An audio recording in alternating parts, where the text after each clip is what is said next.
শেষে দেখাটা মা বাবা সন্তানেও দেখে না। মাবুদ শেষ দেখাটা মা বাবা সন্তানেও দেখে না।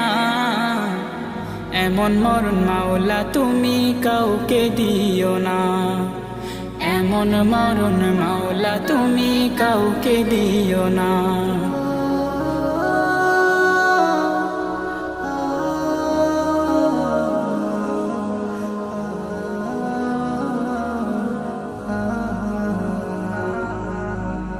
যে মরণ লাশ হলে কেউ চায় না গোসল দিতে, আসে না ছেলে বাবার কফিন কাঁধে নিতে। জানাজা দাফন কাফন ভাগ্যে যদিও হয়, মানবতার ফেরিওয়ালা সেথায় অসহায়। এই পাপী